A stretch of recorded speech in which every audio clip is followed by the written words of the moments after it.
सर्व दत्त परिवारास साष्टांग प्रणिपात. शुभ प्रभात. विजयादशमीच्या सर्वांना हार्दिक शुभेच्छा. दत्त माझा मी दत्ताचा. श्री दत्त प्रबोध. अध्याय 39. गोरक्षाकडून मच्छिंद्रनाथांची सुटका. गोरक्षनाथ हिंडत हिंडत श्रीनगरात आला. तिथं त्याला चरपट चौरंग भेटला. गुरुबंधूंच्या भेटीनं गोरक्षाला अतिशय आनंद झाला. दोघांच्या डोळ्यातून आनंदाश्रू वाहू लागले. उभय त्यांनी एकमेकांना आलिंगन दिलं. कितीतरी दिवसांच्या राहिलेल्या गुजगोष्टी दोघे करू लागले. तेव्हा गोरक्षाला आपल्या गुरुची हकीकत कळली.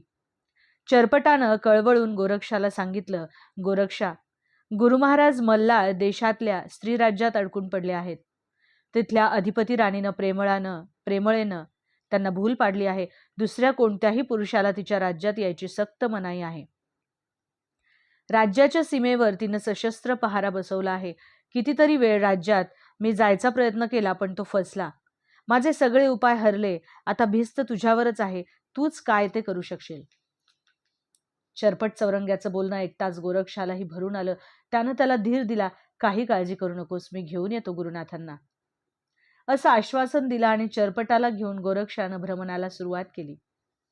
मल्हार देशात पाऊल टाकलं. तिथल्या नानाविध देवस्थळांचं दर्शन घेतलं. त्यांनी अनेक गावं पालथी घातली. तीर्थस्थानं पाहिली आणि दोघे पट्टण स्थानावर आले. पण सीमा पार करून राज्यात जाताच येणं शक्य नव्हतं. गोरक्ष विचारात पडला. काय करावं, कुठली योक्ती योजावी. अनंत कल्पना त्याच्या डोळ्यापुढे आल्या. तितक्यात पट्टण स्थानावर उतरलेल्या काही नाचणाऱ्या कलावंतींनी त्यानं पाहिल्या. तेव्हा एक विचार त्याच्या मनात चमकून गेला. त्यानं तो चरपट चौरंग्याला सांगितला. चौरंग्यालाही तो पटला. गोरक्षानं आपला तापसाचा वेश टाकला आणि पोटा पाण्यासाठी काही मिळवण्याच्या मिशानं तो त्या कलापथकात सामील झाला. त्यांच्याकडून नाच गाणं शिकला. त्यात अतिशय पारंग झाला. त्यांना डग्याची साथ करू लागला. गोरक्षाच्या वाजवण्यावर पथकातल्या सगळ्या स्त्रिया बेहद खुश होत्या. गोरक्षाचं देखणं पण, त्याचं सौंदर्य, त्याचं वागणं बोलणं सगळ्यांनाच मोहवत असे. एक दिवस त्या पथकाची प्रमुख स्त्री म्हणाली, नशिबाची परीक्षा पाहण्यासाठी आम्ही सगळ्याजणी मल्हार देशी जाणार आहोत. तू आलास तर तुझ्या कलेवर खुश होऊन लोक तुला मानमरातब पैसा देतील. आमच्या पथकालाही पैसा कमवता येईल. तू चल. तिची सूचना गोरक्षाला पटली. त्याला मल्हार देशात शिरण्याचं निमित्तच हवं होतं. पण तो म्हणाला, मला कसं तुमच्याबरोबर येता येईल. मल्हार देशात तिथं पुरुषाला यायला सक्त मनाई आहे.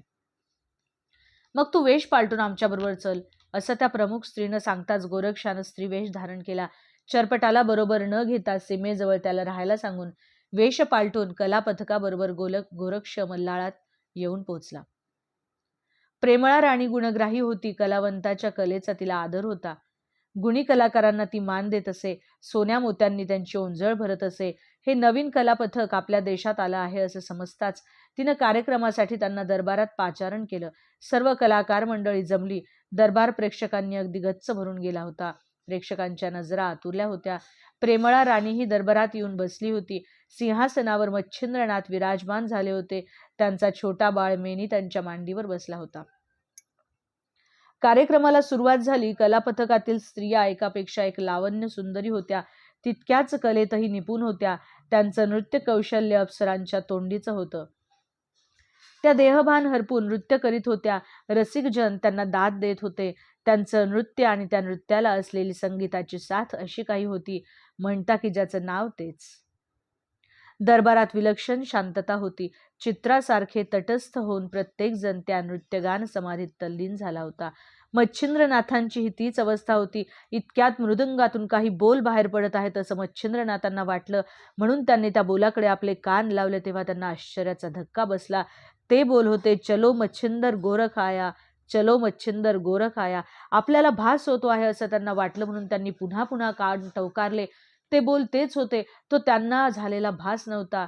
ते ऐकून त्यांना गोरक्षाची मूर्ती डोळ्यापुढे दिसू लागली. गोरक्ष, त्यांचा लाडका शिष्य. कितीतरी वर्षात तो भेटला नव्हता, दिसला नव्हता. आपला गोरक्ष आपल्याला न्यायला आला आहे असं समजताच त्यांनी चौफेर दृष्टी टाकली. आतुरतेनं सभोवार पाहिलं, पण त्यांना गोरक्ष कुठं दिसेना. सर्वच स्त्रियाच होत्या. मग गोरक्ष आहे कुठं? काय सारं फसवं. गोरक्षा, जिथं असशील तिथून परत ये. तुला भेटण्यासाठी माझा जीव व्याकुळला आहे, असं सिंहासनावरून उठून मच्छिंद्रानं म्हणताच कलापथकातला स्त्रीवेश धारण केलेला गोरक्ष धावत पुढे आला. त्यानं मच्छिंद्राच्या पायाला घट्ट मिठी मारली. गुरुभेटीनं त्यांच्या डोळ्यातून घळघळा अश्रू वाहू लागले. त्यानं आपल्या केसांचा टोप, वस्त्र, अलंकार सर्व फेकून दिले. दोघे एकमेकांना कडकडून भेटले. कार्यक्रम ऐन रंगात आलेला असताना मध्येच हे काय उद्भवलं हे इतरांना समजेना. नाचणाऱ्या स्त्रियांमध्ये एक वेषांतर केलेला पुरुष होता. हे प्रेमळेनं पाहताच तिचा संताप अनावर झाला. तिने आपल्या सैनिकांना हुकूम दिला, बांधा याच्या मुसक्या आणि हाल हाल करून ठार करा याला. फसवून ढोंग करून हा इथं आला. प्रेमळेचा हुकूम ऐकताच सैनिक स्त्रिया पुढे सरसावल्या, पण मच्छिंद्रनाथांच्या इशाऱ्यासरशी त्या मागं सरकल्या. याच्या केसालाही धक्का लागता कामा नये असं मच्छिंद्रांनी बजावताच प्रेमळेच्या अंगाचा नुसता तिळपापड झाला. तिनं घेतलेली काळजी अखेर फोल ठरली. गुरुला न्यायला शिष्य अखेर एवढ्या सशस्त्र पहाऱ्यातून आला होता. प्रेमळेनं न राहून हुकूम दिला, जा डांबून ठेवा याला अंधार कोठडीत, उपाशी ठेवा, अन्न न देता ठार करा. माई, मला मारणाऱ्या तुम्ही कोण? प्रत्यक्ष कळीकाल सुद्धा आमच्या अंगाला हात लावू शकत नाही. बास कर जोगड्या तुझी वटवट. असले 56 पाहिले आहेत. चल हट बाजूला हो. नाथांपासून आणि तोंड काळं कर. क्षणभरही थांबू नकोस नजरेसमोर. माई, गुरुनाथांना घेऊन जाण्यासाठी आलो आहे मी. ते जेव्हा इथून बाहेर पडतील तेव्हाच मीही त्यांच्या मागोमाग काळं करीन. इथून तोवर हे पाय सोडणार नाही. प्रेमळेच्या सहनशीलतेची मर्यादा संपली. ती गोरक्षाचं बखोट पकडून दूर करायला पुढे सरसावली, पण मच्छिंद्रनाथांनी तिला रोखलं आणि सांगितलं, प्रेमळे, हा माझा आवडता शिष्य आहे. राहू दे त्याला माझ्यापाशी. तो तुला कोणत्याही प्रकारचा त्रास देणार नाही. माझी सेवा करील तो. पतीच्या शब्दावर प्रेमळा एक शब्दही न बोलता आपल्या महालात निघून गेली. तिचा जळफळाट होत होता. तिनं आपल्या दासींना बोलवून गोरक्षाचं सत्वहरण करण्याचा हुकूम दिला. कुठल्याही प्रकारे त्याला मोहात पाडून त्याच्या तपश्चर्येचा भंग करण्याचा हुकूम दिला. तिच्या सर्वात सुंदर सुंदर दासी गोरक्षाला वश करून घेण्याच्या मागे लागल्या. आपल्या क्रीडांनी त्यांचं मन विचलित करण्याच्या प्रयत्नात राहू लागल्या, पण गोरक्ष त्यांना बधेना. त्याचा पुन्हा गुरुसेवेचा नित्यनेम सुरू झाला.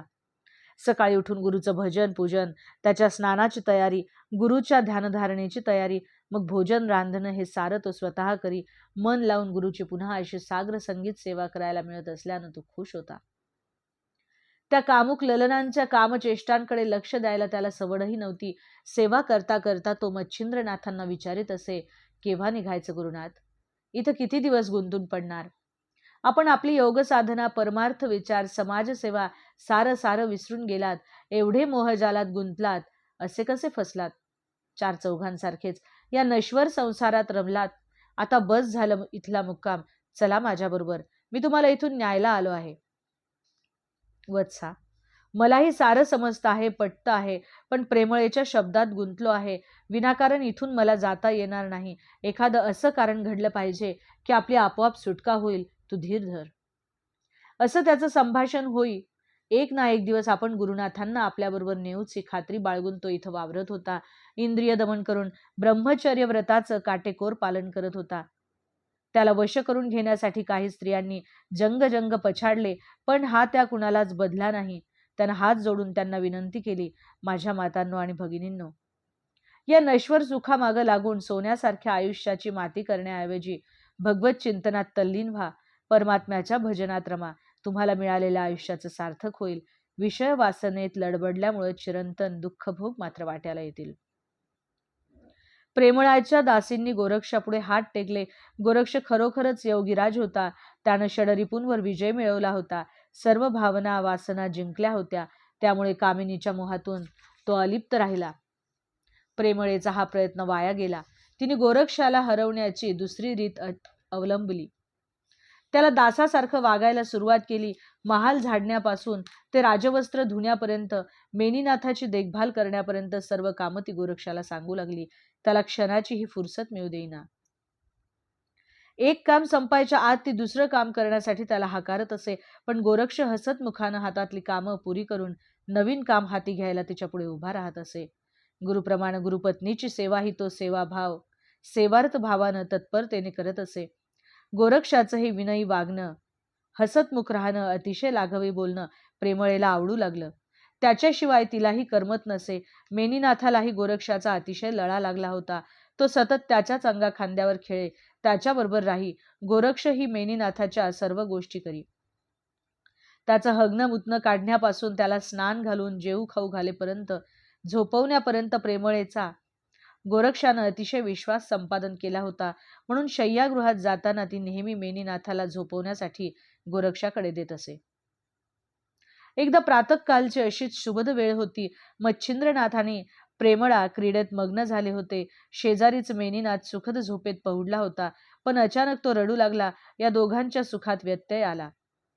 प्रेमळेनं गोरक्षाला हाक मारून मेनीनाथाला झाडाखाली लघवीला नेण्यासाठी सांगितलं. मेनीनाथाला शौचालाही होत होतं. तसं त्यानं गोरक्षाला सांगितलं. गोरक्ष त्याला घेऊन झाडाखाली गेला. पण त्यानं दरडावून मेनीनाथाला सांगितलं, हे बघ, एक काहीतरी कर. शौचाला तरी नाहीतर लघवी तरी. दोन्ही एकदम करशील तर या दंडानं फोडून काढेन. माराच्या धाकानं मेनीनाथानं कुठलाच विधी केला नाही. गोरक्षानं त्याला तसाच आणून मंचकावर ठेवला आणि तो बाहेर जाऊन उभा राहिला. पुन्हा काही वेळानं प्रेमळेनं त्याला हाक मारली. मेनीनाथाला घेऊन गोरक्ष बाहेर आला. पुन्हा पहिलाच प्रकार झाला. भीतीनं आणि माराच्या धाकानं मेनीनाथ शीही करीना आणि शूही करीना. तेव्हा त्याला गोरक्षानं पुन्हा आणून मंचकावर ठेवला. मेनीनाथ पोटावर कळ येऊन मंचकावर गडबडा लोळू लागला. त्याला काही सुचेना. वायूमुळे पोटात वेदना होत होत्या. शेवटी असह्य होऊन त्याला मंचकावर शौचाला आणि लघवीला झालं व त्याचे सारे अंग कपडे त्यात खराब झाले. ते पाहून प्रेमळेनं पुन्हा गोरक्षाला बोलवलं आणि सांगितलं, अरे गोरक्षा, ही सगळी घाण धुवून पुन्हा साफ कर आणि यालाही धू, पूस आणि वाळव. गोरक्षनाथानं तिच्या म्हणण्याला होकार दिला. मंचकावर झालेली जमिनीवर पसरलेली घाण त्यानं साफ केली. सारवून ती जागा स्वच्छ केली आणि मेनीनाथाला घेऊन तो गावाबाहेर पडला. नदीवर आला. नदीच्या पात्रात एक भली मोठी शिळा होती. त्या शिळेवर त्यानं मेनीनाथाला आपटलं. आपटताच त्या बाळाचे प्राण कुडीतून उडून पंचतत्वात गेले. मग त्या बाळाच्या शरीराचे 5 वेगवेगळे भाग त्यानं केले. मेद, त्वचा, शिरा, मांस आणि अस्थि असे ते भाग. 5 भाग रक्त धुवून टाकून त्यानं सुकायला शिळेवर पसरले. स्वतः स्नान करून तो परत राजवाड्यात आला. नित्य नेमाप्रमाणे त्यानं गुरुची आणि गुरुपत्नीची षोडशोपचारे पूजा केली. त्यांना नैवेद्य दाखवला आणि आपल्या दिनक्रमाला लागला. देवाला नैवेद्य दाखवताना प्रेमळेला आपल्या मेनीनाथाची आठवण झाली. तिनं गोरक्षाला हाक मारली आणि मेनी बाळाला घेऊन यायला सांगितलं. बराच वेळ झाला तरी बाळ येईना. म्हणून त्याला बघायला ती बाहेर पडली. हाका मारू लागली तरी प्रासादातून बाळ येईना. तेव्हा तिने गोरक्षाला पुन्हा हाकारलं आणि विचारलं, बाळ कुठे गेला माझा? माई, आपल्या आज्ञेप्रमाणे मी बाळ सुखत घातला आहे. काय बोलतोस गोरक्षा? शुद्ध आहे का तुला? माई, आपणच मला प्रातःकाली अशी आज्ञा दिली होती की बाळाला धुवून पुसून सुखत घाल. आपल्या आज्ञेप्रमाणे मी त्याला वर सुखत घातला आहे. दिवसाचे 4 प्रहर उलटले तरी त्याला सुखत ठेवला आहेस. जा वरून घेऊन ये त्याला. प्रेमळेच्या म्हणण्यानुसार मेनीनाथाच्या सुखत घातलेल्या अस्थि, त्वचा, मांस, मेद आणि शीर आणायला तो प्रासाद चढून वर गेला आणि त्याचा अलंकार, कपडे व या 4 वस्तू त्यानं राणीसमोर मांडल्या. त्या पाहून राणीला 2 क्षण उलगडाच झाला नाही आणि झाला तेव्हा तिला ब्रह्मांड आठवलं. ती ऊर पिटून शोक करू लागली. धरणीवर गडबडा लोळू लागली. गोरक्षानं कथन केलेला वृत्तांत ऐकून सगळ्या दासदासीही गोरक्षावर तुटून पडल्या. मोठमोठ्यानं आक्रंदत राणी म्हणू लागली, दुष्टा, चांडाळा, गोड गोड बोलून असा दावा साधलास. तू कसला साधू? तू भोंदू गोसावड्या. त्या लेकराला इतक्या निर्दयपणानं ठार करताना तुला जराही दयामाया उत्पन्न झाली नाही आणि पिंड ब्रह्मांडाची उठाठेव तू करणार. तू तुझ्या ज्ञानावर, परमार्थावर नीच माणसा क्षणभरही इथं न थांबता चालता हो. काळं कर इथून. माई, माझ्या गुरुला घेतल्याशिवाय मी इथून जाणार नाही. त्याचं हे बोलणं ऐकून संतापलेल्या दासदासी म्हणाला, जा तुझ्या गुरुलाही घेऊन, पण आमचा युवराज मेनी बाळ आत्ताच्या आत्ता तू आधी आणून दे. तुमच्या म्हणण्याप्रमाणे मी तुम्हाला तुमचा मेनी परत देईन, पण तो मिळताच तुम्हाला तुमच्या वचनाचा विसर पडला तर काय करायचं? गोरक्षा, ही प्रेमळा राणी तुला वचन देते की दिलेला शब्द मी कोणत्याही परिस्थितीत फिरवणार नाही. तू माझा बाळ मला दे आणि तुझ्या गुरुला घेऊन इथून तुला हवं असेल तिथं जा. मी तुमच्या मार्गात येणार नाही. प्रेमळेकडून हे वचन मिळताच मेनीचं मेद, मांस, अस्थि, त्वचा, शिर एकत्र ठेवून गोरक्षानं त्याच्यावर त्याचे वस्त्र अलंकार ठेवले आणि गुरुची मनोभावानं प्रार्थना करून त्यांच्या पायांचं तीर्थ त्या अस्थीवर मंत्र म्हणून शिंपडलं. आणि काय आश्चर्य! झोपेतून उठून बसावा तसाच मेनीनाथ आळोखे पिळोखे देत उठून बसला आणि धावत जाऊन त्यानं गोरक्षाचे पाय धरले आणि विचारलं, मला परत माघारी आणून या भावना वासनांच्या दुःख सागरात का लोटलत? मला जिथं धाडलं होतं तिथं मी आनंद सागरात डुंबत होतो. मेनी बाळा, जेव्हा तू मोठा होशील तेव्हा अनन्य भावानं मच्छिंद्रनाथांना शरण जाते, तुझं कल्याण करतील, असं सांगून गोरक्षानं प्रयाणाची तयारी केली. मेनीनाथाला प्रेमळेच्या स्वाधीन केला आणि सद्गुरूचे पाय धरले. आपल्याला इथून नेण्यासाठी हे सारं करावं लागलं, त्याबद्दल क्षमस्व. गोरक्षा, प्रत्यक्ष तू परमेश्वर. या मूढ प्रेमळेनं तुला रंजवलं, गांजवलं, त्रास दिला, पण तरी सुद्धा कधी तू उलट बोलला नाहीस. आता जाताना तरी तूच मला क्षमा कर. माते, क्षमा माझी कसली मागतेस? सद्गुरूची मागायची. मी तर त्यांचा दासानुदास. त्यांची षोडोपचारे पूजा करून जे काय कृपादान मागायचं असेल ते मागून घे. गोरक्षाच्या म्हणण्यानुसार मच्छिंद्राची सर्वांनी पूजा केली आणि मच्छिंद्रांनी मेनीनाथाला राज्यावर बसवलं. त्याच्या गळ्यात सिंगी सायली घातली, मेखला बांधवली, वस्त्रालंकार लेववले आणि छत्र चामरे ढाळून राज्याभिषेक केला आणि ते दोघे निघाले. ते निघाले असे पाहताच प्रेमळेनं काही धन बरोबर नेण्याची इच्छा मच्छिंद्राजवळ व्यक्त केली. तेव्हा गोरक्षाला ते आवडणार नाही असे ते म्हणाले. पण तरी तिनं गुप्त स्वरूपात 2 सोन्याच्या विटा त्यांच्या झोळीत टाकल्या. सगळ्यांचा निरोप घेऊन मच्छिंद्रनाथ आणि गोरक्ष सीमेबाहेर आले. तेव्हा गोरक्षानं चरपटाचीही गुरुसंगी गाठ घालून दिली. चरपटालाही अत्यानंद झाला आणि तिघांची भ्रमण यात्रा सुरू झाली. ठिकठिकाणी योगीजन भेटतच होते, तेही त्यांच्या यात्रेत सामील होत होते. अशा प्रकारे श्री दत्तप्रबोध ग्रंथातील 39वा अध्याय समाप्त. अवधूत चिंतन श्री गुरुदेव दत्त. दिगंबरा दिगंबरा श्रीपादवल्लभ दिगंबरा.